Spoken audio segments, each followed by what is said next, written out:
ప్రభుదినాన మనమందరము కూడా దేవుని యొక్క మాటలను నేర్చుకుంటూ ఆత్మ సంబంధంగా ఆయన యొక్క మందిరానికి వస్తూ దేవుని యొక్క సన్నిధిలో గడుపుట మనకు, మన కుటుంబాలకి, మన యొక్క సంఘానికి ఎంతో దీవెనకరం. ప్రియులారా, నేడున్నటువంటి యొక్క ప్రభు దినాన్ని చూడలేక మనకంటే పెద్దలు, మనకంటే గనులు, మనకంటే ధనవంతులైనటువంటి వారు అనారోగ్యం కలిగి, లేకపోతే ప్రయాణాల ద్వారా, యాక్సిడెంట్ల ద్వారా అనేక మంది మరణించారు ప్రియులారా. కానీ మనములనైతే ఆయన చిత్తానుసారంగా మనముల్ని సజీవుల లెక్కలో ఉంచినందుకు మనం ఎల్లప్పుడూ కూడా దేవునికి కృతజ్ఞతలు చెల్లించేవారిగా ఉండాలి. అందుకనే పరిశుద్ధ గ్రంథంలో నుంచి దేవుని యొక్క మాటలు మనం వింటూ ఉన్నప్పుడు, ఆయన గురించి మనం తెలుసుకుంటూ ఉన్నప్పుడు, దేవుడు అంటే ఇంత గొప్పవాడా, దేవుడు ఇంతటి కృప కలిగినటువంటి వాడా, మహోన్నతుడా ఆయన మన పట్ల, మన మీద అంత ప్రేమ ఉన్నదా అన్నటువంటి విషయాన్ని ఈ గ్రంథంలో మనము చూడబోతూ ఉన్నాం ప్రియులారా. ఈ పరిశుద్ధ గ్రంథంలో 66 పుస్తకాలు తన యొక్క ప్రవక్తల ద్వారా మనకు అందించినాడు ప్రియులారా. ఎంతమంది ద్వారా? 40 మంది ద్వారా 66 పుస్తకాలు ఈ గ్రంథంలో మానవులుగా ఉన్నటువంటి మనందరము కూడా వినాలని, విన్నటువంటి మాటలు విశ్వసించాలని దేవుడు తన ప్రవక్తల ద్వారా యొక్క మాటలు మనకు అందించి ఉన్నాడు. అయితే ఈ క్రొత్త నిబంధనలో 27 గ్రంథాలు కావచ్చు, పాత నిబంధనలో ఉన్నటువంటి 39 గ్రంథాలు, ఇవన్నీ కూడా ఎవరి గురించి తెలియపరుస్తూ ఉన్నాయంటే ప్రభు అయిన రక్షకుడైనటువంటి క్రీస్తు గురించి మాత్రమే ఆయన మాటలు ఈ గ్రంథంలో లిఖించబడ్డాయి ప్రియులారా. ఒక వ్యక్తి ఎలా జీవించాలా, ఒక వ్యక్తి పాపంలో నుండి రక్షింపబడాలంటే ఎవరిని నమ్ముకోవాలా, ఎవరి యందు విశ్వాసం ఉంచాలా, ఒక వ్యక్తి చెడిపోవటానికి మార్గం ఎవరా, సాతానా అనేటువంటి విషయాల అన్నీ కూడా ఈ గ్రంథంలో పొందుపరిచినట్టుగా మనము చూడగలం ప్రియులారా. అయితే పాత నిబంధనలో ఉన్నటువంటి ఇశ్రాయేలు ప్రజలందరూ కూడా రక్షకుడు మా కొరకు పుట్టబోచు ఉన్నాడు, ప్రవక్త మా కొరకు అందించబోతూ ఉన్నాడని క్రీస్తు కొరకు ఎదురు చూసేవారుగా పాత నిబంధన గ్రంథములో మనము చూడగలం ప్రియులారా. క్రొత్త నిబంధనకు వచ్చేసరికి, క్రీస్తు పుట్టేసరికి ఆ క్రీస్తు ఎలా ఈ లోకానికి వచ్చాడు, ఆయన ఎలా 33 సంవత్సరాలు ఒక మానవుడిగా జీవించాడు, ఆయన ఎలా తన కలవరిగిరిలో ఘోరమైనటువంటి మరణాన్ని పొందాడు, ఆయన యొక్క సమాధి, ఆయన యొక్క పునరుత్థానము ఎలా జరిగిందన్నది ఈ ఉన్నటువంటి 27 గ్రంథాలు మనకు తెలియపరుస్తూ ఉన్నాయి. అయితే ప్రియులారా, పాపులుగా ఉన్నటువంటి మన కొరకు, లోకములో దేవుడు లేడన్నటువంటి అన్యజనులుగా ఉన్నటువంటి మన కొరకు తన ప్రియకుమారుడైనటువంటి క్రీస్తు ప్రభువాన్ని ఈ లోకానికి ఆయన పంపించాడు ప్రియులారా. ఎందుకు పంపించాడు? ఆయన యేసు క్రీస్తు అనే వ్యక్తి పరలోకమందు నుంచి ఈ భూలోకానికి రాకపోతే మనమందరము కూడా నశించిపోతామని, మనమందరము కూడా దేవుడంటే భయభక్తులు కలిగలేక ఈ లోకంలో సాతాను యొక్క ఆలోచన ప్రకారం జీవించి మనమందరము కూడా పాతాళానికి పోతామని చెప్పేసి తండ్రి మనల్ని ప్రేమించి తన ఒక్కగానొక్క కుమారుడైనటువంటి యేసు క్రీస్తు వారి యొక్క లోకానికి పంపించాడు ప్రియులారా. అందుకనే గలతీయులకు రాసినటువంటి పత్రిక 4వ అధ్యాయము 4వ వచనంలో మనము చదువుకున్నట్టయితే అపోస్తలుడైనటువంటి పౌలు అక్కడ అంటూ ఉన్నాడు. చూడండి ఒకసారి, గలతీయులకు రాసినటువంటి పత్రిక 4వ అధ్యాయము 4వ వచనాన్ని మనము చదువుకుందాం ప్రియులారా. గలతీయులకు రాసినటువంటి పత్రిక 4వ అధ్యాయము 4వ వచనము.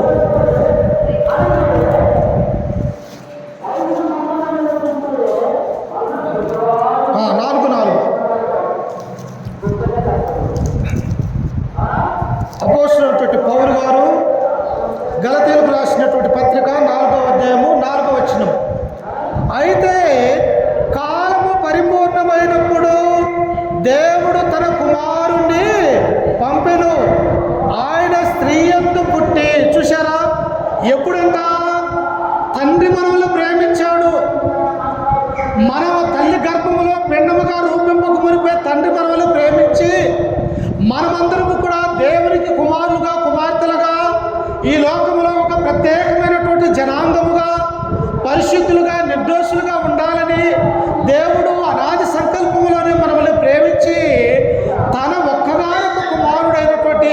యేసు క్రీస్తు వారిని ఏం చేశాడంటే ఈ లోకానికి పంపించాడు. ప్రియుల, ఎవరు పంపిస్తారు?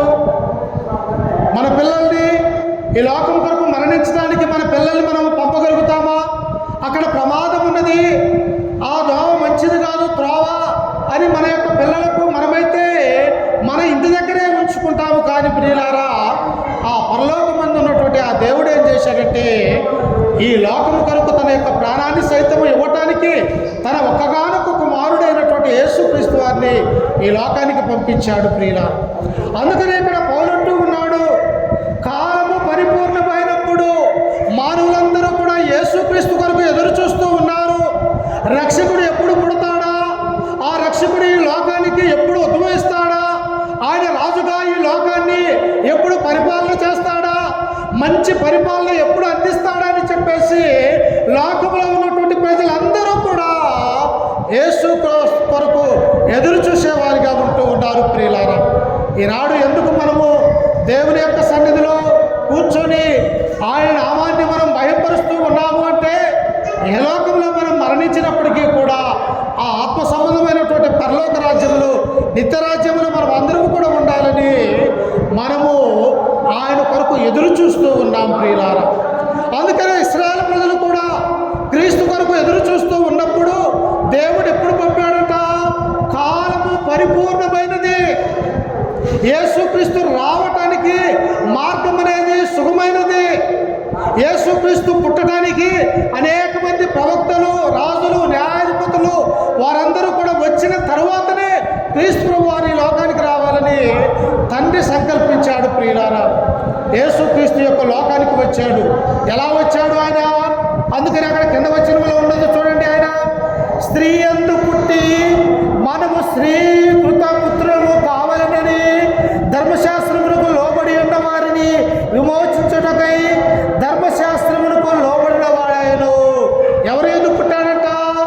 కన్యకైనటువంటి మరియ గర్భాన ఈ లోకానికి ఒక శిశువుగా యేసుక్రీస్తు వారు పుట్టినట్టుగా మనము చూడగలుగుతూ ఉన్నాం.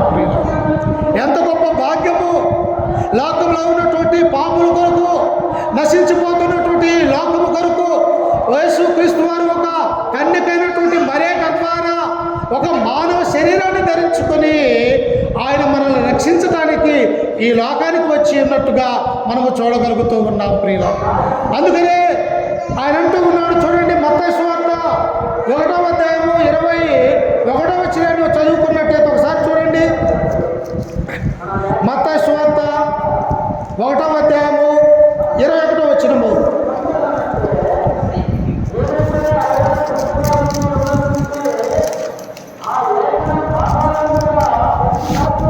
అధ్యాయం 21వ వచనము.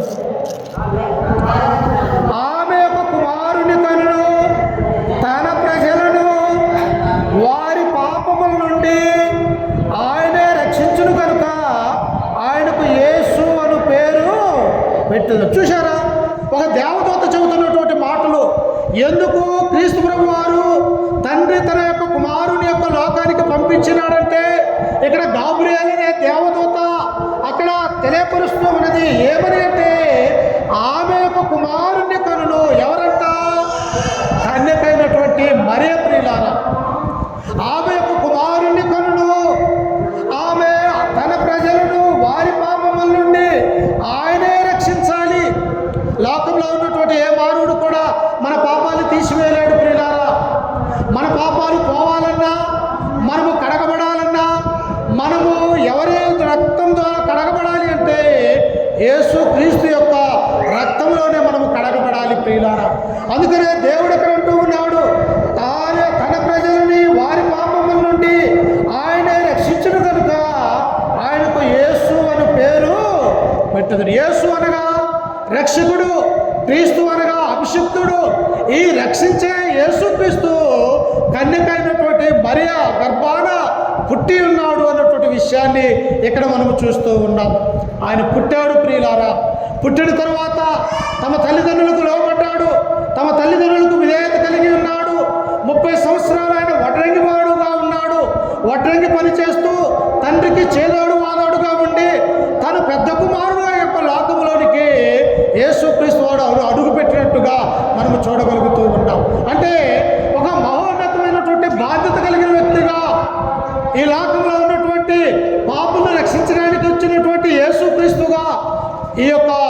భూలోకంలో 30 సంవత్సరాలు ఆయన జీవించినట్టుగా మనము చూడగలుగుతూ ఉన్నాం. ఆ తర్వాత 3.5 సంవత్సరాలు ఆయా దేశాలు, ఆయా ప్రాంతాలు అనేక మందిని కూడా ఆ పరలోక రాజ్య నివాసులుగా చేయాలని పరలోకంలో ఉన్నటువంటి ఆ మర్మాలు ఉపమాన రీతిగా మనకు ఆయన బోధించినటువంటి వాడిగా మనము చూడగలం. ప్రియుల, ఒక అంజూరపు చెట్టు ఉపమానము, ఒక తప్పిపోయినటువంటి కుమారుడు ఉపమానము, ఒక దివిటీలో 10 మంది ఎలిగినటువంటి దివిటీల యొక్క ఉపమానము, అలాగనే ఒక గురుగులు, అనేకమైనటువంటి ఉపమానాలు మనం నేర్చుకోవాలని, దేవుని గురించినటువంటి ఆ సత్యము తెలుసుకోవాలని క్రీస్తు వారి యొక్క లోకములో ఉన్నప్పుడు ఆయన ఉపమానాలు బోధించినట్టుగా మనం చూస్తూ ఉన్నాం. ప్రియులారా, యేసు క్రీస్తు వారి యొక్క లోకములో ఉన్నప్పుడు ఆయా ప్రాంతాలలో, ఆయా దేశాలలో కాలినడకల ద్వారా, పడవల ద్వారా ఆయన తిరుగుచూ దేవుని యొక్క స్వార్థను ప్రకటించినటువంటి వాడిగా క్రీస్తు వారు ఉంటూ ఉన్నారు. ఎందుకు? అందుకనే లూకా సువార్త 19వ అధ్యాయం 10వ వచనం అంటాడు, నశించిన దానిని వెలకి రక్షించుటకు మనుష్య కుమారుడిగా ఈ లోకానికి వచ్చాడు. ఎవరైతే అపరాధముల చేత, పాపముల చేత, సంఖ్యలతో ఈ లోకంలో మనము పడిపోతూ ఉన్నాము, మనల్ని లేవనెత్తడానికి, మన పాపాలను తీసివేయడానికి ఒక పరిశుద్ధుడైనటువంటి క్రీస్తు వారి యొక్క లోకానికి వచ్చి ఆయన ఆయా ప్రాంతాలలో తిరిగినట్టుగా మనము చూడగలుగుతూ ఉన్నాం.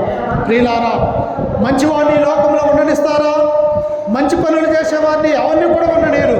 అలాగనే యేసుక్రీస్తు వారిని కూడా చంపాలని యూదులు, ఇశ్రాయేలు ప్రజలు, అలాగనే రోమా అధిపతులు, అలాగనే సైనికులు, వారందరూ కూడా క్రీస్తు ప్రభువును చంపాలన్నటువంటి ఉద్దేశం కలిగి ఆయన మీద నేరం మోపినట్టుగా మనకు చూస్తూ ఉన్నాం. ఆయన మోపిన నేరం ఏమిటి? ఈ దేవాలయాన్ని పడగొట్టుడి, నేను 3 దినాలలో తిరిగి కడతాను అని చెప్పేసి యూదులతో అన్నట్టు ఆయన మీద మోపినటువంటి నేరం. ప్రియులారా, అలాగనే నేను రాజుని, నా తండ్రి దేవుడు అని చెప్పేసి ఈ మాటలు పలికినప్పుడు కూడా ఆయన మీద పడినటువంటి నేరారోపణలు. ప్రియులారా, అయితే తన శరీరాన్ని గురించి ఆ మాట అన్నాడు.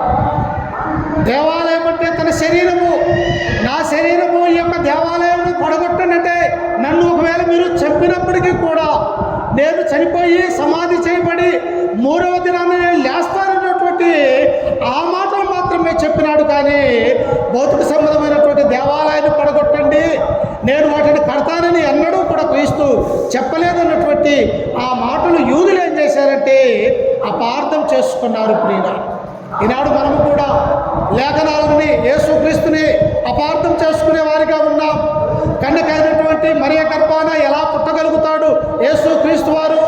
ఒక మానవుడిగా శరీరాన్ని ధరించినటువంటి ఆయన దేవుడు ఎలా అవుతాడని చెప్పేసి నేనున్నటువంటి మానవాళి కూడా క్రీస్తును నమ్మలేకపోతూ ఉన్నారు. ప్రియులారా, ఎక్కడ చూసినా విగ్రహారాధన, ఎక్కడ చూసినా అన్యులుగా ఉన్నటువంటి వారు యేసు క్రీస్తు యొక్క గొప్పతనాన్ని, ఆయన ఎందుకు ఈ లోకానికి వచ్చాడన్నటువంటి విషయాన్ని మరిచిపోయినటువంటి మానవుడు ఏం చేశాడంటే అసలు పూర్తిగా దేవుని యొద్దకు రాలేక దూరమైపోతూ ఉన్నట్టుగా మనం చూస్తూ ఉన్నాం. అయితే ఆయన ఆ కలువరిగిరిలో మన కొరకు శ్రమ పడ్డాడు. ప్రియులారా, ఆయన మరణించాడు. ఆయన మరణించి మళ్ళా తర్వాత సమాధి చేయబడి తిరిగి 3వ దినాన మన కొరకు లేచినట్టుగా మనము చూడగలుగుతాము. చూడండి ఒకసారి మత్తయి సువార్త 28వ అధ్యాయము ఆయన ఎలా లేచాడో ఒకసారి చూడండి. మత్తయి సువార్త 28వ అధ్యాయము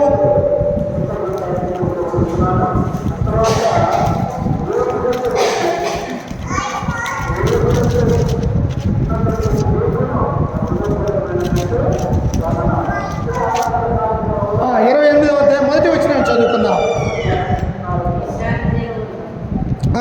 విశ్రాంతి దినము గడిచిపోయిన తరువాత ఆదివారమున తెల్లవారుచుండగా మగ్దలేని మరియయు వేరొక మరియయు సమాధిని చూడవచ్చిరి. ప్రభుదూత పరలోకము నుండి దిగివచ్చి రాయి పొర్లించి దాని మీద కూర్చుండెను. అప్పుడు మహాభూకంపము కలిగెను. ఆ దూత స్వరూపము మెరుపు వలె నుండెను. అతని వస్త్రము హిమవంత తెల్లగా ఉండెను. అతనికి భయపడటం వలన కావలి వారు వణికి చచ్చిన వారి వలె నుండిరి. దూత ఆ స్త్రీలను చూసి, మీరు భయపడకుడి, సిలువ వేయబడిన యేసును మీరు వెతుకుచున్నారని నాకు తెలియను. ఆయన ఇక్కడ లేడు, తాను చెప్పినట్టే ఆయన లేచి ఉన్నాడు, రండి ప్రభు పండుకొనే స్థలము చూసి త్వరగా వెళ్దామన్నారు ప్రియులారా. చూశారా, ఆయన మరణించాడు ప్రియులారా. ఆయనను కొరడాలతో కొట్టారు, హింసించారు రోమా సైనికులు, అధిపతులు, యూదులు, ఇశ్రాయేలు ప్రజలు. అయితే సమాధిలో ఉంచినప్పటికీ కూడా ఆయన ఏమైపోయాడట, తిరిగి 3వ దినాన లేచాడు ప్రియులారా. మన పూర్వీకులలో కానీ మన పితరులలో కానీ చనిపోయినటువంటి వారు ఎవరన్నా లేచినట్టు చరిత్రలో మనకున్నదా ప్రియులారా?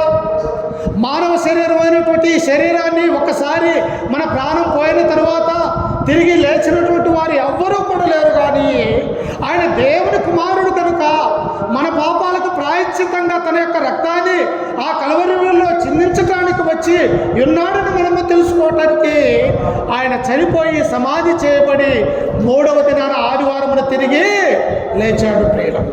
ఇది మనం నమ్మాలి, మనం విశ్వసించాలి. ఎందుకంటే క్రైస్తవుల యొక్క విశ్వాసము దేని మీద ఆధారపడి ఉన్నదంటే క్రీస్తు యొక్క మరణ సమాధి పునరుత్థానం మీదనే ఆధారపడి ఉన్నదని మనము గుర్తెరగాలి ప్రియులారా. అందుకనే మగ్దలేని మరియా వేరొక స్త్రీలు ఇదిగో యేసు క్రీస్తు వారు 3వ దినాన లేస్తాడని చెప్పేసి, బ్రతుకున్నప్పుడు మాతో చెప్పి ఉన్నాడని చెప్పేసి ఆ సమాధి దగ్గరికి వెళ్ళినప్పుడు పరలోకంలో ఉన్నటువంటి ఒక దూత వచ్చి వారితో అంటూ ఉన్నది, అమ్మా ఇదిగో యేసు క్రీస్తు తాను చెప్పినట్టే ఆయన మరణించి సమాధి చేయబడి 3వ దినాన తిరిగి లేచినాడని చెప్పేసి పరలోకం ఉన్నటువంటి దేవదూత అక్కడ ఉన్నటువంటి స్త్రీలకు చెబుతూ ఉన్నది ప్రియులారా. ఈనాడు మనము కూడా ఎవరిని నమ్మాలి? మన కొరకు ఈ లోకానికి వచ్చి మన కొరకు ఒక మానవ శరీరాన్ని ధరించి దేవుని యొక్క కుమారుడుగా ఉన్నటువంటి క్రీస్తునందు మనం విశ్వాసం కలిగి ఉండాలని దేవుని యొక్క వాక్యం సెలవిస్తూ ఉన్నది.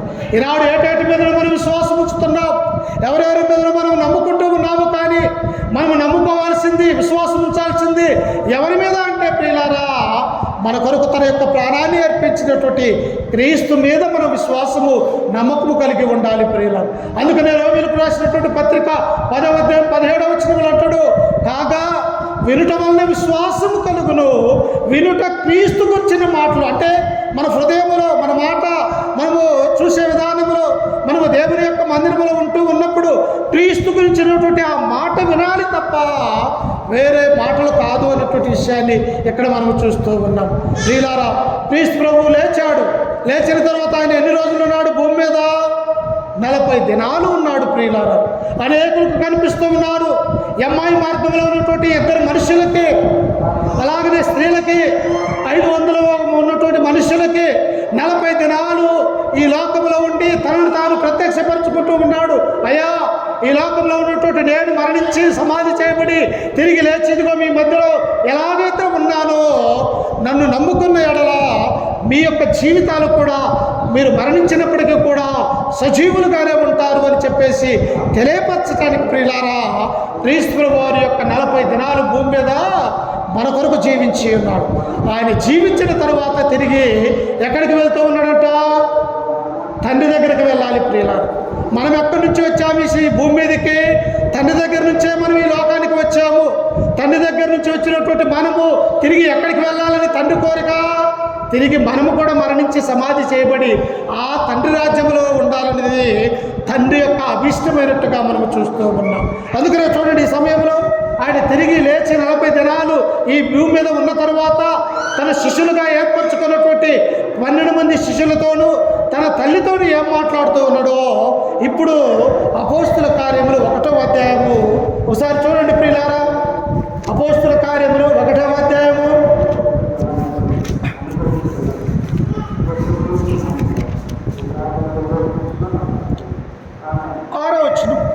6వ వచనం ప్రియులారా.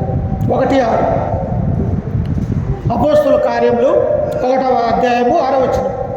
కాబట్టి వారు కూడి వచ్చినప్పుడు, ప్రభువా, ఈ కాలమందు ఇశ్రాయేలుకు రాజ్యమును మరలా అనుగ్రహించదవా అని ఆయనను అడగగా, చూడండి ప్రియులారా, అయ్యా నువ్వు మరణించావు, సమాధి చేయబడ్డావు, తిరిగి లేచావు, 40 దినాలు మా మధ్యలో సజీవుడిగా నిన్ను నువ్వు కనపరుచుకుంటూ ఉన్నావు. అయితే రాజ్యం అనేది మరలా మాకు వస్తుందా అని చెప్పేసి ఎవరు అడుగుతూ ఉన్నారంటే ఆయన శిష్యులు అడుగుతూ ఉన్నారు ప్రియులారా. మనమెందుకు దేవుని యొక్క మందిరంలో కూర్చొని ఉంటామంటే ఆయన రాజ్యంలో చేరటానికి, ఆ నిత్య రాజ్యంలో మనము సజీవంగా బ్రతకటానికి. అలాగనే ఇశ్రాయేలు ప్రజలు కూడా అంటూ ఉన్నారు, అయ్యా మళ్ళా మాకు రాజ్యాన్ని అనుగ్రహించేది అన్నప్పుడు దేవుడు అంటూ ఉన్నాడు, కాలములు సమయములు తండ్రి తన స్వాధీనము మందుంచుకుని ఉన్నాడు, వాటిని తెలుసుకున్నట్టుకు మీ పని కాదు ప్రియుల. ఏ సమయం ఏం జరుగుతుందో మనకు తెలుసా? ఏ గంట ఏ నిమిషం ఏ రోజు ఏం జరుగుతుందో మానవున్నటువంటి మనకి ఎవరికి కూడా తెలియదు ప్రియులారా. కాలాలు సమయాలు దినాలు రోజులు సంవత్సరాలు అది తండ్రి యొక్క స్వాధీనంలో ఉన్నవి. అందుకనే సామెతల గ్రంథం 27వ అధ్యాయం మొదటి వచనం అంటాడు, రేపటిని గూర్చి నీవు చింతించకము. ఏమంటున్నాడు?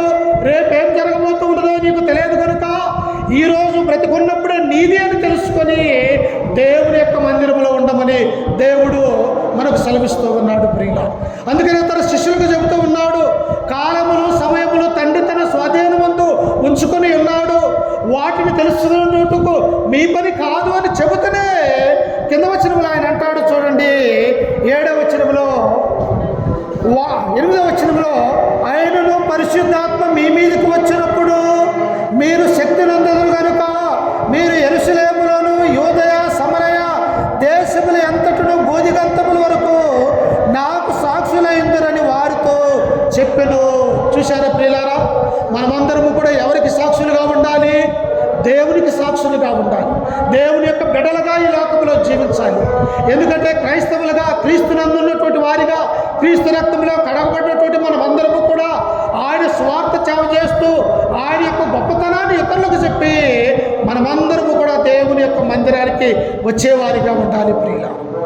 అందుకని అప్పటి నుండి యేసు క్రీస్తు నమ్మినటువంటి ఆయన యొక్క శిష్యులు ఆయా దేశాలలో ఆయా ప్రాంతాలలో ఆయా పల్లెలలో పట్టణాలలో వెళ్ళి యేసే నిజమైనటువంటి దేవుని కుమారుడు, ఆయన యందు మాత్రమే నిత్య జీవం ఉన్నది, ఆయన మాత్రమే మీరు నమ్ముకోవాలి, ఆయన మాత్రమే మీరు ఒప్పుకోవాలి అని చెప్పేసి వారు ధైర్యముగా దేవుని యొక్క వాక్యాన్ని ప్రకటించారు ప్రియులారా. ఈనాడు క్రైస్తవులుగా ఉన్నటువంటి మనము కూడా ఎలా ఉండాలి? వారు ఎలాగైతే మరణించి సమాధి చేయబడి తిరిగి లేచిన తర్వాత యేసు క్రీస్తునందు విశ్వాసం ఉంచి ఉన్నారో ప్రియులారా, మనము కూడా విశ్వాసం కలిగి నమ్మకము కలిగి ఈ లోకంలో జీవించే వారిగా ఉండాలి ప్రియుల. అప్పటి నుండి వారు అపోస్తలులు ఏం చేస్తూ ఉన్నారో ఒకసారి చూడండి. 9వ వచనంలో, ఈ మాటలు చెప్పి వారు చూచుచుండగా ఆయన ఆరోహణమాయను. అప్పుడు ఒక మేఘము వచ్చి వారి కన్నులకు కనపడకుండా ఆయనను కొనిపోయాను. ఆయన వెళ్ళుచుండగా వారు ఆకాశం వైపు తేరి చూచుచుండరి. ఏం చేస్తూ ఉన్నారంట? తండ్రి అయినటువంటి దేవుని యొక్క కుమారుడుగా లోకానికి వచ్చినటువంటి యేసు క్రీస్తు వారు 33 సంవత్సరాలు మా మధ్యలో ఉన్నాడు. మేము ఆయన శరీరాన్ని చూశాము, ఆయన తాకాము, ఆయనతో పాటు మేము ప్రయాణించాము. ఆయన ఎక్కడైతే పడుకున్నాడో మేము అక్కడే పడుకున్నాము, ఆయన ఏదైతే తిన్నాడో మేము అదే తిండి తిన్నాము. కానీ ఈనాడు ఆయన ఏమైపోయాడంటే ఒక తెల్లని దేవదూతల వలె దేవుని యొక్క కుమారుడుగా ఈ లోకంలో ఉండి ఆయన తండ్రి యొద్దకు వెళ్ళిపోతూ ఉన్నాడని చెప్పేసి అక్కడ ఉన్నటువంటి శిష్యులు, తన తల్లి, తన సహోదరులందరూ కూడా ఆకాశం వైపు చూస్తూ ఉన్నారు ప్రియుల. చూశారా? అంటే వారి యొక్క నిరీక్షణ, వారి యొక్క విశ్వాసము మన మధ్యలో ఉన్నటువంటి మానవుడిగా ఉన్నటువంటి యేసుక్రీస్తు వారే. ఈయన దేవుని యొక్క కుమారుడు అని మనము గుర్తిరగలేకపోయామే. ఈనాడు ఆయన ఎలా ఉన్నాడు? ఆత్మ సంబంధమైనటువంటి శరీరాన్ని ధరించుకొని పరలోక రాజ్యానికి ఎక్కిపోతూ ఉన్నాడే అని అక్కడ ఉన్నటువంటి ఆ మనుషులు పైకి చూస్తూ ఉన్నప్పుడు ఆ పైన ఉన్నటువంటి ఆ దేవదూతలు వారితో అంటూ ఉన్నారు. ఏమంటూ ఉన్నారంటే అక్కడ చూడండి ప్రియులారా, ఏమంటూ ఉన్నాడో, అప్పుడు తెల్లని వస్త్రములు ధరించుకొనిన 2 మనుషులు వారి యొద్ద నిలిచి, గలిలే మనుషులారా, మీరెందుకు నిలిచి ఆకాశం వైపు చూచుచున్నారు? మీ యొద్ద నుండి పరలోకమునకు చేర్చుకొండవ యేసే ఏ రీతిగా పరలోకమునకు వెళ్ళటం మీరు చూచితురో ఆ రీతిగా ఆయన తిరిగి వచ్చునని వారితో చెప్పిరి. చూశారా ప్రియులారా? దేవదూతలు దేవుని గురించి చెబుతూ ఉన్నారు. ఓ గలిలే మనుష్యులారా, మీరెందుకు ఆకాశం వైపు తేరి చూచుచున్నారు? ఇదిగో భూలోకములో నుండి పరలోక రాజ్యానికి ఎలాగైతే యేసుక్రీస్తు వారు మహిమ శరీరాన్ని ధరించుకొని వెళ్తూ ఉన్నాడు, అలాగనే తిరిగి ఆయన 2వ రాకడ సమయంలో ఈ యొక్క మధ్యాకాశానికి రాబోతూ ఉన్నాడు కనుక మీరు జాగ్రత్తగా ఉండండి, మీ మనస్సు దృఢపరుచుకోనండి, పరిశుద్ధాత్మ మీ మీదకి వచ్చే వరకు మీరు యెరూషలేములో ఉండండి అని చెప్పేసి ఆ దేవదూతలు తన శిష్యులకి అక్కడ ఉన్నటువంటి ప్రజలకు బోధించి ఉన్నారు. అంటే క్రీస్తు అంటే ఒక నమ్మకము, యేసు క్రీస్తు అంటే ఒక విశ్వాసము, మరణించినటువంటి వారిని సైతం లేపగలిగినటువంటి శక్తివంతుడు యేసుక్రీస్తు. ఆయన సర్వోన్నతుడు, ఆయన సర్వోన్నతుడు కుమారుడు, ఆయన మహోన్నతుడు, ఆయన ఎల్లప్పుడూ కూడా జీవించేవాడని చెప్పేసి అప్పటి నుంచి అపోస్తలులు దృఢమైనటువంటి విశ్వాసం కలిగి ఉన్నారు. ప్రియులారా, ఈనాడు నీకు నేను నాకు అలాంటి విశ్వాసం ఉంటుందా? యేసుక్రీస్తును నిజమైనటువంటి దేవునిగా మనము చూడగలుగుతూ ఉన్నామా? ఆయన దేవుని యొక్క కుమారుడని మనం విశ్వాసం ఉంచుతూ ఉన్నామా? ప్రియులారా, అప్పుడు చూడండి వారు ఏమంటూ ఉన్నారో చూడండి. 12వ వచనంలో అలా వాక్యం 12వ వచనం, అపోస్తలుల కార్యములు 1వ అధ్యాయం 12వ వచనము. అప్పుడు వారు ఒలీవల వనమైన కొండ నుండి యెరూషలేముకు తిరిగి వెళ్ళిరి. ఆ కొండ యెరూషలేముకు విశ్రాంతి దినమున నడవదగినంత సమీపమున ఉన్నది. వారు పట్టణములో ప్రవేశించి తాము బస చేయుచున్న మేడగదిలోనికి ఎక్కిపోయిరి. ఎక్కడికి ఎక్కిపోయారు వాళ్ళు? ఆ గలిలయ అనే కొండలో నుంచి ఒలీవ అనబడినటువంటి ఆ యొక్క తోటలో నుండి నేరుగా యెరూషలేము యొక్క పట్టణం వచ్చి ఆ పట్టణములో మగ్దలేని మరియ అనేటువంటి ఆ మిద్దెలోనికి వచ్చి అక్కడ ఉన్నటువంటి వారు 120 మంది మనుషులు ఆ ఇంటిలోనికి వచ్చి మోకరించి ఆ పరమందున్నటువంటి దేవునికి ప్రార్థన చేస్తూ ఉన్నారు. ప్రియుల, ఈనాడు నీవు నేను ఉదయం లేచిన దగ్గర నుంచి సాయంత్రం వరకు మనకు ప్రాణాన్నిచ్చి మనకు మంచి ఆరోగ్యాన్ని అనుగ్రహించి మనము పని చేసుకోవటానికి, మంచి చేతుల్ని కష్టం చేసుకోవటానికి బలాన్ని ఇచ్చినటువంటి ఆ దేవుణ్ణి మనం ఏం చేయాలంటే ప్రార్థనా జీవితాన్ని కలిగి ఉండాలి. ప్రియుల, అప్పుడు ఆయన శిష్యులు, ఆయన తల్లి అయినటువంటి మరియా, ఆయన తర్వాత పుట్టినటువంటి సహోదరులు అనేక మంది ఆ మేడగదిలోనికి వచ్చి వారు మోకరించి దేవునికి ప్రార్థన చేస్తూ ఉన్నారు. ప్రియుల, ప్రార్థన ఎలాంటిదో తెలుసా? సడలైనటువంటి చేతుల్ని శక్తిని అందించేవాడు దేవుడు, బలహీనుల్ని బలంగా చేసేవాడు దేవుడు, రోగుల్ని మరి మంచి ఆరోగ్యవంతులుగా ప్రార్థన జీవితాన్ని చేసేదిగా మనము చూడగలం. ప్రియులారా, అప్పుడు వారు ప్రార్థన చేస్తూ ఉన్నప్పుడు చూడండి 15వ వచనంలో చూడండి ఒకసారి, 14-15. వీరందరూ వీరితో కూడా కొందరు స్త్రీలను, యేసు తల్లి అయిన మరియు ఆయన సహోదరులను ఏకభావముగా ఎడతెగక ప్రార్థన చేయుచుండిరి. చూశారా ఎలా ప్రార్థన చేస్తున్నట్ట? ఆయన 12 మంది శిష్యులు, ఆయన జన్మనిచ్చినటువంటి తల్లి, తన తర్వాత పుట్టినటువంటి అన్నదమ్ములు, వాళ్ళందరూ కూడా మేడగదిలో కూర్చొని ఏక హృదయం కలిగినటువంటి వారే ఎడతెగక ప్రార్థన చేస్తూ ఉన్నారు. మనకు ప్రార్థన చేసుకునే తీరికే ఉండదు. ప్రియులారా, ఒక అర్ధగంట సేపు మనం మోకరించి దేవునికి మొరపెట్టుకునే ఆ శక్తి మనలో ఉండదు. ప్రియులారా, కానీ ఇక్కడ యేసు తల్లి అయినటువంటి మరియా, తన గర్భాన పుట్టినటువంటి దేవుడిగా ఉన్న యేసు క్రీస్తుకు జన్మనిచ్చినటువంటి తల్లి, తన తర్వాత పుట్టినటువంటి సహోదరులు, 3.5 సంవత్సరాలు ఆయనతో పాటు తిరిగినటువంటి అపోస్తలులు, వారందరూ మేడగదిలోనికి వెక్కి ఎడతెగక మోకరించి అక్కడ దేవునికి ప్రార్థన చేస్తూ ఉన్నారు. ప్రియులారా, ప్రార్థనా జీవితము నీవు ప్రార్థించినట్టయితే ఎక్కలేని మెట్లు దేవుడు ఎక్కిస్తాడు. ప్రియులారా, నీవు ప్రార్థించినట్టయితే నీ యొక్క కుటుంబాన్ని ఆయన ఆశీర్వదించుతాడు. ప్రియులారా, దావీదు మహారాజు ఎలా ప్రార్థన చేశాడు? ఆయన రాజయ్య ఉండి రాజ్య పరిపాలన చేస్తూ ఉన్నతమైనటువంటి రాజసింహాసనం మీద ఉన్నప్పటికీ కూడా ఆయన తన ఇంటిలోనికి వెళ్ళి మోకరించి ప్రార్థన చేశాడు. ప్రియులారా, అలాంటి జీవితం నీకు నాకున్నదా? మనం ప్రార్థనా జీవితాన్ని కలిగి ఉంటూ ఉన్నామా? మన ప్రార్థనా జీవితము అన్యుడైనటువంటి కొన్నేళ్ళు ప్రార్థన చేస్తూ ఉన్నప్పుడు మేడ మీదకెక్కి ఆ పరలోకంలో నుండి దేవదూత వచ్చి మాట్లాడినట్టుగా మనము చూడగలుగుతూ ఉన్నాం. ఈనాడు నీవు నేను కూడా అట్టి ప్రార్థనా జీవితాన్ని మనం కలిగి ఉంటే మనకెందుకు శ్రమలు వస్తాయి, మనకెందుకు బాధలు వస్తాయి? ఒకసారి ఆలోచించండి ప్రియులారా.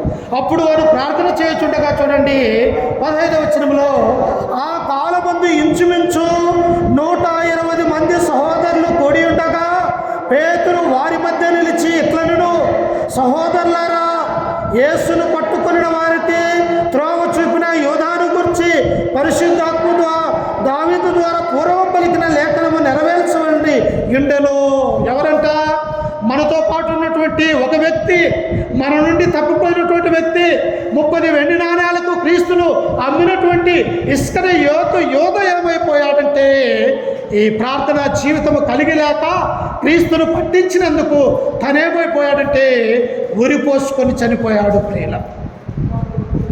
అందుకని ఈ లోకములో మన ప్రాణములు మన యొక్క శరీరములో ఉండగానే, మనము బలవంతులుగా ఈ లోకములో ఉండగానే ఒకానొక సమయంలో ఈ శరీరంలో ఉన్నటువంటి అవయవములు కృంగిపోతాయి ప్రియులారా. నడవటానికి శక్తి ఉండదు, లేవటానికి బలం ఉండదు.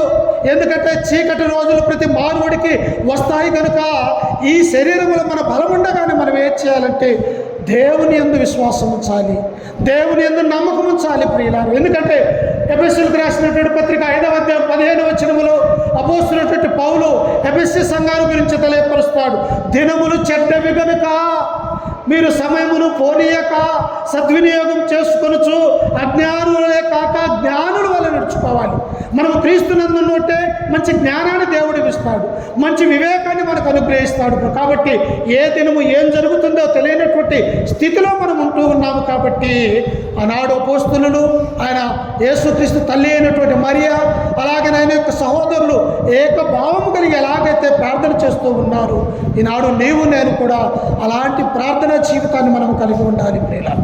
ఇంకా వాళ్ళు ప్రార్థన చేస్తున్నప్పుడు దేవుడు ఏం చేశాడో చూడండి. ఒక గొప్ప కార్యాన్ని దేవుడు చేశాడు. అపోస్తలుల కార్యములు 2వ అధ్యాయం 1 నుంచి చదువుకుందాం. ఒకసారి చూడండి ప్రార్థన ఎంత శక్తిని మన మానవునికి ఇస్తూ ఉన్నదో. 2వ అధ్యాయము 1 నుంచి చదువుకుందాం. పెంతెకొస్తేనే పండగ దినము వచ్చినప్పుడు అందరూ ఒక చోట కూడి ఉండిరి. ఎవరంట? ఎవరికి వాళ్ళు కూడుకొని లేరు ప్రియులారా. అందరూ యేసుక్రీస్తుని ఎవరైతే నమ్ముకుని ఉన్నారో, యేసుక్రీస్తును ఎవరైతే విశ్వాసం కలిగి ఉన్నారో, క్రొత్త నిబంధన చట్టంలో ఎవరైతే ఉన్నారో వారందరూ కూడా పెంతెకొస్తేనే పండగ దినాన ఒక చోట కూర్చొని ఉన్నారు ప్రియులారా. ఎందుకో తెలుసా? దేవుణ్ణి ఆరాధించడానికి, దేవుణ్ణి గణపరచడానికి, దేవుని యొక్క వాక్యాన్ని వినటానికి, ఆయన మహిమను చూడటానికి వారందరూ ఒక చోట కూడుకొని ఉన్నారు. చూడండి, అప్పుడు కూడుకొని ఉండగా అప్పుడు వేగముగా వీచు బలమైన గాలి వంటి ఒక ధ్వని ఆకాశము నుండి అకస్మాత్తుగా కలిగి వారు కూర్చుండి ఉన్న ఇల్లంతయు వ్యాపించెను. చూశారా ప్రియులారా? ప్రార్థన జీవితము మనిషిని ఏం చేస్తూ ఉన్నదంటే బలంగా చేస్తూ ఉన్నది. వారందరూ కూడా ఒక ఇంటిలో కూర్చొని ప్రార్థనా జీవితాన్ని గడుపుతూ ఉన్నప్పుడు దేవుడు వారి యొక్క ప్రార్థన విని బలమైనటువంటి ఒక గాలిని ఏం చేశాడంటే శక్తిని వారి మధ్యలోనికి వదిలిపెట్టాడు ప్రియులారా.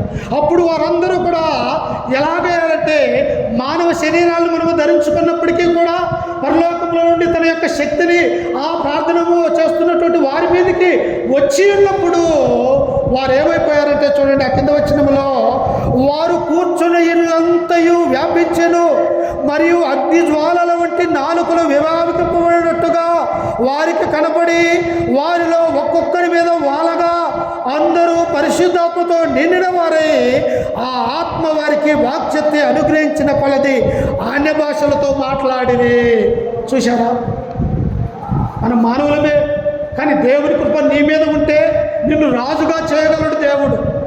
మనము శరీరాన్ని ధరించినటువంటి మట్టి మనుషులమే, అయితే దేవుని యొక్క చిత్తము నీ మీద ఉంటే పెంట కుప్పల నుండి దీనులను పైకి లేపినట్టు, గొర్రెలు కాచుకునే దావీదుని గొప్ప రాజుగా చేసినట్టు, గాడిదలు వెంబడిస్తున్నటువంటి సౌలును తన సింహాసనం మీద కూర్చున్నట్టు, ఎక్కడో గోధుమలు దుల్లగొట్టుచున్నటువంటి గిద్దోనును గొప్ప న్యాయాధిపతిగా దేవుడు చేసినట్టు, ఎక్కడో 12 అలకలు దున్నుతున్నటువంటి ఎలీషాని ప్రవక్తగా దేవుడు పిలిచినట్టు ప్రియులారా, ఆయన యందు నీవు విశ్వాసము నమ్మకము కలిగి ఉంటే నిన్ను ఆయన పర్వతమంత శిఖరానికి ఎత్తు కూర్చోబెట్టగల సమర్థుడు మన దేవుడు ప్రియులారా. అట్టి నమ్మకము నీలో ఉన్నదా? అట్టి నమ్మకం మనలో ఉన్నట్టయితే మనమెంతా ఆశీర్వదించబడినటువంటి వారము మనం ఆలోచన చేస్తాం. ఎప్పుడైతే వాళ్ళు ప్రార్థన అక్కడ కూర్చొని చేస్తూ ఉన్నాడో వెంటనే దేవుడు ఒక పరిశుద్ధాత్మను వారి మధ్యలోనికి పంపించి వారికి వాక్చాతుర్యం అంటే వరాలు వచ్చాయి ప్రియులారా. ఈనాడు నీవు నేను కూడా క్రొత్త నిబంధన చట్టంలో క్రైస్తవులుగా ఉన్నటువంటి మనమందరము కూడా క్రీస్తుని ఎరిగి క్రీస్తు రక్తంలో కడగబడి దేవుని యొక్క మాటలు మనం విన్నట్టయితే మన యొక్క జీవితాలు ఆ పరలోక రాజ్యంలో దేవదూతలతో నిత్యత్వంలో దేవునితో సంతోషకరమైనటువంటి జీవితాన్ని దేవుడు మనకు అందించబోతూ ఉన్నాడు ప్రియులు. కాబట్టి యేసుక్రీస్తు ఎందుకు ఈ లోకానికి వచ్చాడు అంటే మత్తయి సువార్త 1:21 మనం చదివాము.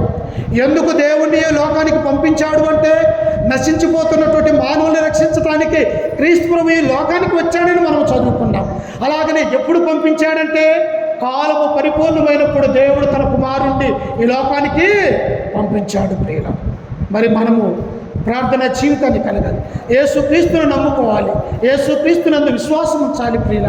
అందుకనే దేవుడు అంటాడు, ఏమంటాడో తెలుసా, మీరు సర్వలోకములకు వెళ్ళి సర్వ సృష్టికి సువార్తను ప్రకటించండి, నమ్మి బాప్తిసం పొందినవాడు రక్షింపబడును, నమ్మని వారికి శిక్ష ఉన్నది ప్రియుల. నమ్మితే నీకు పరలోక రాజ్యం ఉంది, నీవు నమ్మితే ఆ యొక్క నిత్యరాజ్యంలో నువ్వు అడుగుపడతావు. ఒకవేళ నమ్మకం ఉండా దేవుని సన్నిధానానికి రాకుండా ఆయన యొక్క వాక్యం వినకుండా యేసుక్రీస్తు అంటే భయం లేకుండా భక్తి లేకుండా నీవు జీవించినట్టయితే నీ జీవితం నరకములో ఉంటుంది అని దేవుడు తన వాక్యము ద్వారా మనకు తెలియపరుస్తున్నాడు. కాబట్టి ఇట్టి వాక్యాన్ని మనము గ్రహించినటువంటి వారై విన్నటువంటి యొక్క వాక్యము ఫలించి ఫలాభివృద్ధి చెందే విధంగా మనము ప్రార్థన జీవితాన్ని గడపాలని చెప్పేసి ఈ వాక్యం ద్వారా మిమ్మల్ని హెచ్చరిస్తూ ఈ మాటలను నేను కూడా హెచ్చరిక చేసుకుంటూ ఓపికతో మీ అందరికీ మన రక్షకుడు ప్రభు అయినటువంటి యేసుక్రీస్తు నామమున వందనాలు తెలియజేస్తూ ఈ వాక్యాన్ని ముగించుకుంటూ ఉన్నారు ప్రియులారా.